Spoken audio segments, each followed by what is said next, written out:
Do you want to be here for this one? This is books and My podcasts. version, I'm sure, is way shorter than yours. So Wendy likes to read books with her eyes, words on paper. Waste of time. I know. I hear you. And I like to listen to audiobooks and podcasts and probably get in a good 5 to 10 hours a day of that. Yeah, you've read so many more books than me. Yeah, and I'm dumber than you. So authors, these are just authors that I've read all of their stuff and multiple times in a lot of cases, just because they're super duper awesome. So I left everything off the list that was like, yeah, that was a good book. So Oliver Sacks, he's dead now. God rest his soul. I don't know, whatever you're supposed to say about dead people. Rest in peace. Sure is dead. Oh, rest in peace. I don't know. He tells stories about people's, he was really interested in neurology, and so he tells people's case history, like he treated them and stuff. But then he's just a really great storyteller. And that's really what I'm looking for in a book or a podcast. If I want like advice, like a list, then I'm going to buy the book. And I'm going to like get the list or something. But to me, like most books, most media I'm consuming is just entertaining. It's a good story. I want to learn how to tell better stories. And these are people who tell stories well on topics that I'm interested in. Except for the next guy, Sam Harris, who is a horrible storyteller. And he's just, I probably wouldn't want to hang out with him. He's not a bad guy, like a immoral guy. He's just he's dry. He's really, really dry. Not entertaining. Not entertaining at all. Not really, but super duper interesting. I think he's smart. I'm not smart enough to be able to tell whether he's smart or not. Okay. So I trust that he is. Penn Jillette is, I think, probably as much of an idiot as I am. I imagine. But he's really entertaining to listen to. He's wrong a lot, and he just says that he is. He's, I see a lot of myself in him. And then there's Christopher Hitchens, who's back in like the Sam Harris territory, but just a better wordsmith. He's like, Sam Harris's ideas are really cutting. You look bored. Oh, you are? I don't know a lot of these names. I mean, I've heard them. That's all right. You had your mommy blogger time. I did. This is my time to nerd out. Yeah, so Christopher Hitchens, he's like, the Sam Harris had the ideas that'll like rock your world, and Christopher Hitchens, like, he's got like one-liners. His whole book is just genius one-liners that'll like kill your brain. Especially the one that he had on why Mother Teresa was such a horrible human being. And I did read that one. Oh, you did? Yeah, I forced you to? No, well, you kind of encouraged me to. And? It was definitely challenging. Thank you. Yeah. Timothy Keller is the opposite of all of them. Yeah. He's super duper. It's a diverse list you have here. Yeah, he's super duper Christian-y. He's cute. He's wonderful. He's also super smart. Definitely smarter than me. It's a really low bar, so I don't really feel like that's... He's the one on your list that I've read. Oh, yes. He is the guy on my list who you would have read. Malcolm Gladwell, but I hate saying that I like him because everybody likes him. I liked him before he was cool, and also I don't like him as much as the people who think he's cool like him, but I have read all of his stuff, and it was super duper decent. So I don't have a problem with him. Scott Adams, the dude I know who that is. Okay. You know him from Dilbert. Yes. Yes. And then he's also on his own a really quirky, brainy guy. He's got good systems and ways of thinking about life that are going to help you navigate it more efficiently. If you're like a practical, show me how to do this thing better guy, then you'll, or girl. Girls are allowed to read books now too, right? Last I checked. John Ronson, he has nothing to do with anything smart at all. He's just a crazy guy that goes on crazy adventures and then writes about them. When I say crazy adventures, like he sneaks into... I heard this story. Okay. So he's the guy who sneaked into like the Illuminati group or whatever, and he sneaked in like with crazy conspiracy theorist dudes, and just because he wanted to tell a good story. And it was a great story. He's also the guy who wrote the book that it's called Men Who Stare at Goats. There was a movie. Oh, yeah. Based on that book with your guy. Yeah, George Clooney. My guy. C.S. Lewis. Yeah. Also dead. Yes. Also great. Also great. Yeah. Super, super great guy. Yeah. I have a feeling he's like Timothy Keller is C.S. Lewis Jr. Sure. Kind of. Yeah. Yeah. Different generation. Yep. Timothy Keller's a lot more practical-minded, wants to reach out to people. C.S. Lewis is just interested in getting his ideas out there. And he's a great storyteller. Okay. Do we need to go into it? Chronicles of Narnia? They're not that great. Oh, I love Chronicles They are of great Narnia. allegory, but they're not great stories. They're kind of boring stories. Really? Mm-hmm. Okay. But I think his analogy, his allegory is is that what you call it in literature? Yeah. An allegory. I think that's great. Yeah. But the fact that he could like make connections and like here's what Christianity's like, then that's great. But it didn't end up being a great story. Except his story, The Great Divorce, was both great allegory and is that the one about great heaven? story. Kind of. He says that it's not heaven. He just says, here's an idea. If you think you know what heaven's like, read this book and you'll have a different idea about heaven. Both of our ideas are probably wrong. Milton Friedman? Yeah, you would never, ever, ever read him. He's super duper dry. He's drier than dry. Okay. Dryness. But he's really important to the guys that I like. They all look at Milton Friedman like he's their Like what? master. Like, just on libertarianism and capitalism. If you heard the word libertarianism, ignore that. That was a terrible word to use right there. But personal freedom and liberty and being able to make your own choices and being responsible for your own life. Ness. That some people label libertarianism. Whatever you call that as how you make that into an adjective? Yep. Yeah. Okay. And then Scientology. Anything Scientology. Yeah. The book that Going Clear was based on, the documentary Going Clear, which is great, fine, whatever. The book that was based on was very, very, very awesome. And then there have been other like personal testimonies. Personally, I liked the one with the stepdaughter of the dude that's in charge.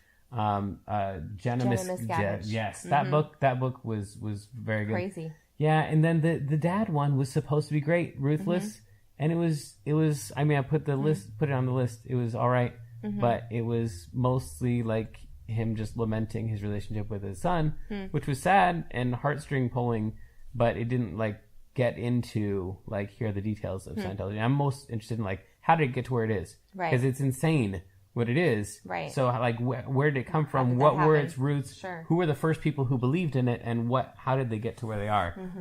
More than like my son's angry at me and it's all Scientology's fault. Like, I'm sorry, dude, but that's just not interesting to me. Wow, that was heartless. That's half my list. That's only audiobooks. That's only half. I haven't done podcasts yet. Okay. So real quick. Go ahead. Armstrong and Getty. Yeah. You've heard of them. You've heard a little bit of them. I've heard every minute that they've ever. Yeah. They're like a great combination for me of entertaining and also good perspective. They're not good perspective like I agree with them, but good perspective like a different take on things. They're not just like a regular like what's that one dude's name? Rush Limbaugh. I grew up hearing Rush Limbaugh. Oh my goodness. Okay. I've heard way too many hours of Rush Limbaugh. There's enough of them out there that I don't want to say anything negative about him.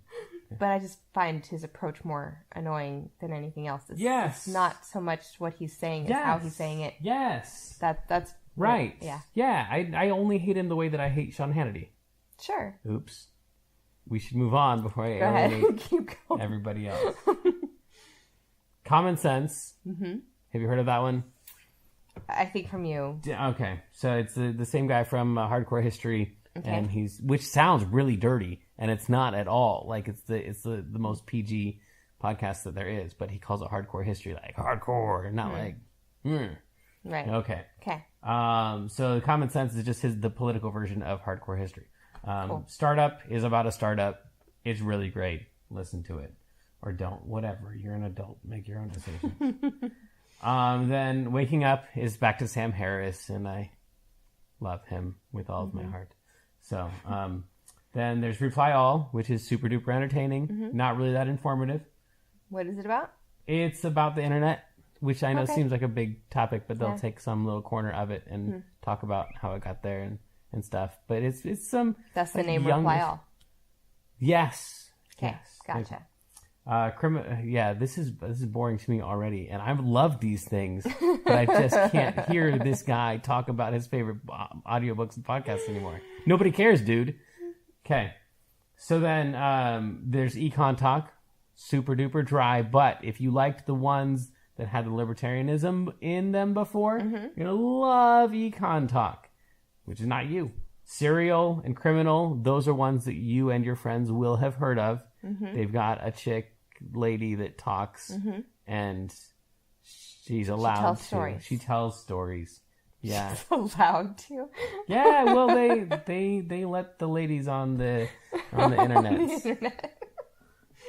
Then there's Radiolab. Radiolab. There's if you're a person who can't find something in Radiolab that you like, we're never ever going to be friends. You probably don't have a soul inside of you. Okay. They're great storytellers. They always tell stories that are interesting to them. And like 90% of the time they're interesting to me.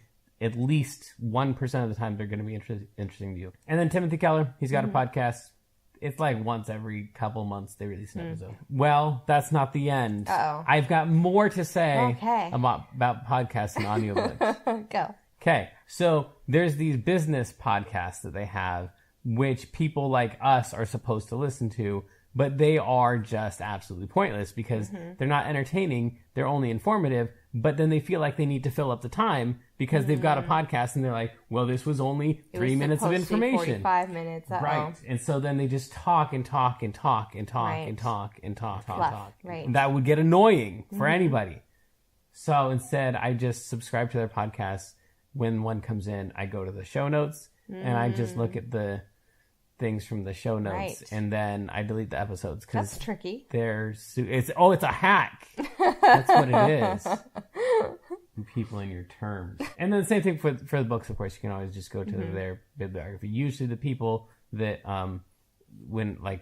if I like their book, I'm gonna like the books that they like. Yeah. And so when they start like quoting from other books that I've heard of, I used to be like, oh, hey, cool. I'm in the group of smart people because I read that book too. But then I realized, oh, these are all just... self-referential? Thank you. Because I'm not allowed to say the word on this podcast, right? No. Okay. So... They all have the same perspective, right? All the people who refer to each other. And if my whole thing is, hey, I want to get a different perspective on stuff, then it's not going to be from those groups. So now I hear them referring to other people. I'm like, oh, man, because I thought that I really liked them too. But I realized, oh, this all goes in the same pot. And so I need to find somebody. To find a lot of different viewpoints. Which is why recently I started listening to fiction, which is a complete waste of time because it's all fake. None of it's real, and but it's enjoyable, and you get the entertaining part. That's in fact the only thing that matters in fiction was it entertaining. Right. I don't need you to change my perspective. You already did. People are living on Mars. Ta-da! It's a different perspective. So I listen to fiction, and then I just try to find other things from other people who I disagree with. I'm like, hey, what podcast do you listen to? Right. And then they'll tell me and I'll try to digest some of their stuff. Now I'll shut up. Go ahead. My list is going to sound so short in comparison. The Bible. I didn't even put that on my list. Most recently, I've been reading a lot of books about homeschooling. Okay. So my first 3 are homeschool books. Okay. A couple of them I already talked about in other videos we did. But Teaching from Rest by Sarah Mackenzie. If you haven't read that book and you're a homeschooler, you definitely have to. It's very, very formative for me in getting started homeschooling. Another one that I've read and reread that has been really great is called Mere Motherhood by Cindy Rollins. She's a mother of 9 and she homeschooled her kids, and her perspective on the other end of the journey. Did she do that because of C.S. Lewis's book, Mere Christianity? No, actually she was writing a series of blog posts and she called it that because she couldn't think of anything. She was just it was just about being a mom. I don't have anything against her, but she had this thing she has a podcast, and she's on my podcast list too. Okay, go ahead. Where she talked about how she didn't want to name it that because of Mere Christianity. Oh, so she was aware of it. She was aware of it because she has, she reads a lot. Sure. But then they tossed around several other names and just nothing kind of fit as well.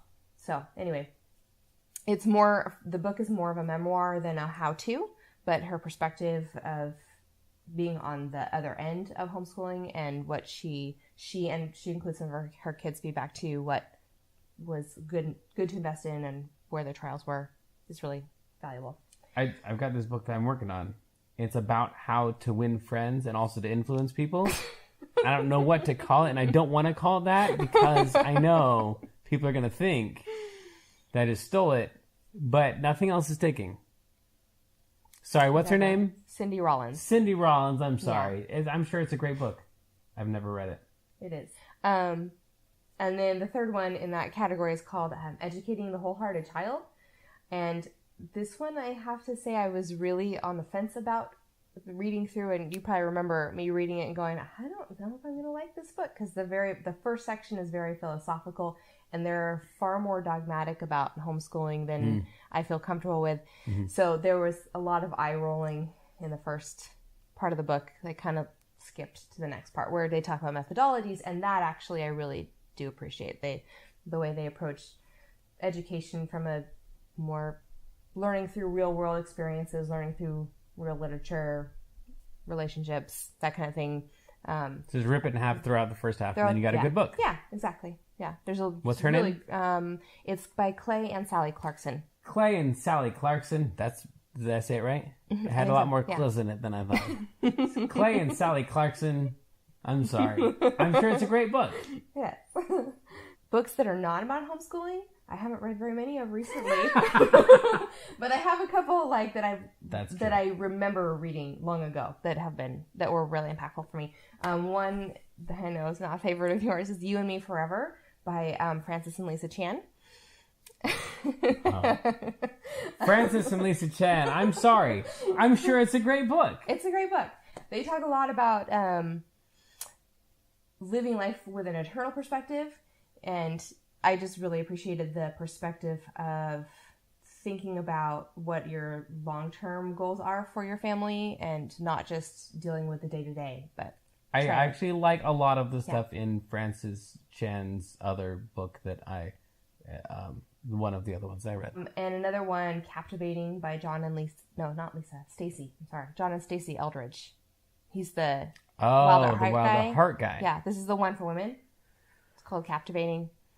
But it talks about not listening to the lies that you may have grown up hearing or that the world tells you about your value as a woman. And John Eldridge.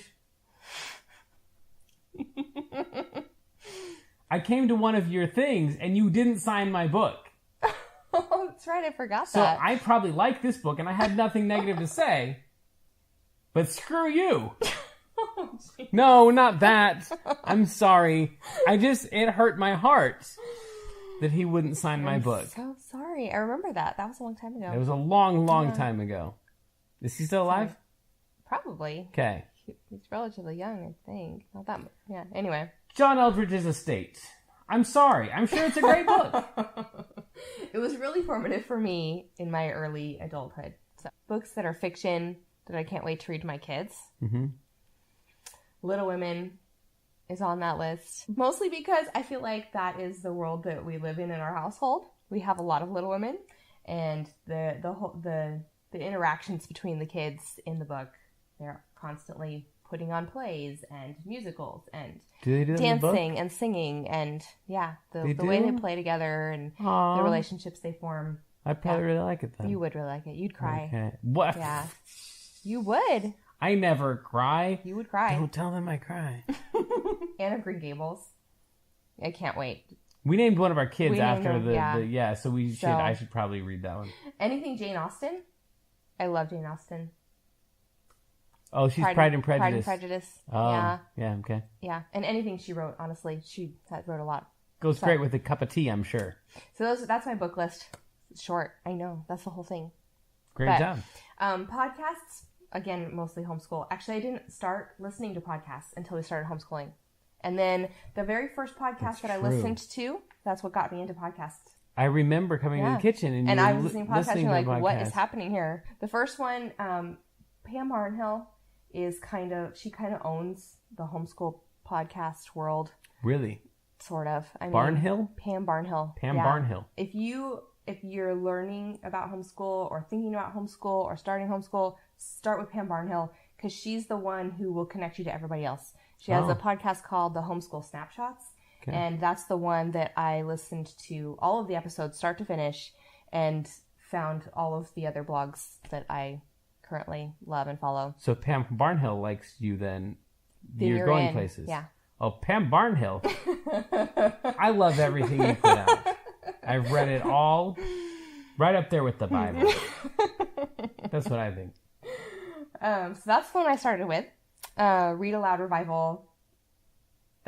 She's on my blog list. She's on my book list. Sarah Mackenzie. She's kind of my hero.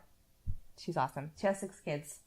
And yeah, if I were going to invite a podcaster or a blogger to come to my house, and they actually would, and Sarah Mackenzie did, that would be so awesome.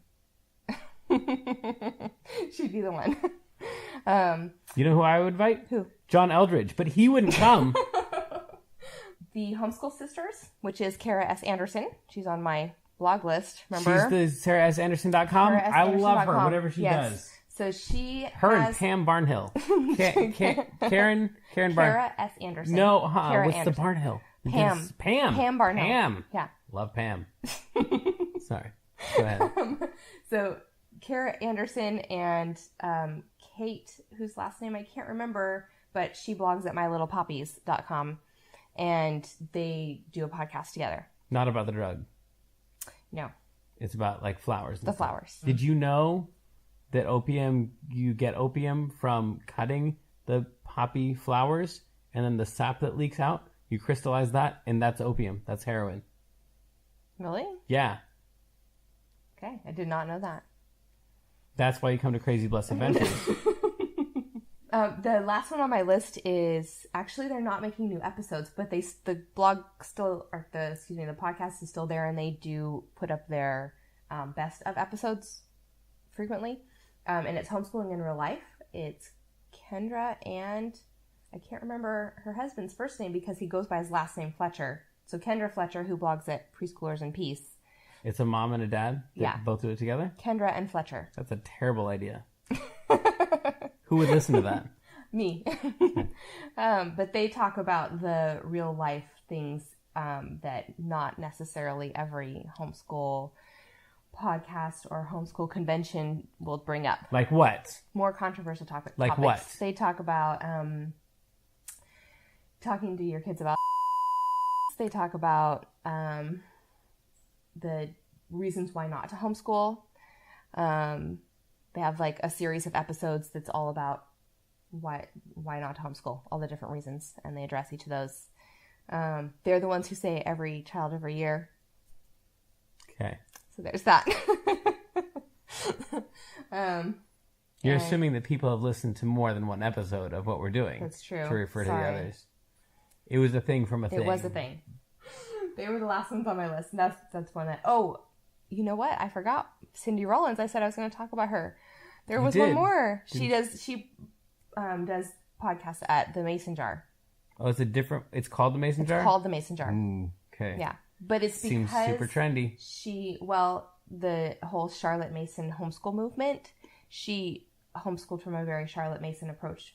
Again, if you don't know what that is, ask Brandy Venzel. But Cindy Rollins is the person who does that podcast with David Kern, who works at Cersei Institute, and they do classical homeschooling and Charlotte Mason homeschooling, so there's a whole group there. But anyway, she talks about her homeschooling experience and things that she's used that worked for her with her kids, and she does a lot of like Q&A episodes. They have a Facebook page and people ask questions because she's got a lot of experience with a lot of different children. So those are our books and podcasts that we like. Mm-hmm. I have no idea why you would be interested in that, but we sure had fun telling you about it. And if you want to tell us what books and podcasts you listen to, then I most likely won't care. But Wendy would love to hear about it. So send those along when you like and comment and subscribe. I can't keep doing that. It really hurts my heart. Can you do one that's believable? Okay. So those are our favorite books and podcasts. Tell us yours in the comments below, or like and subscribe. Follow us at crazyblessedadventures.com and like us on Instagram. Or don't. You're an adult. It's up to you.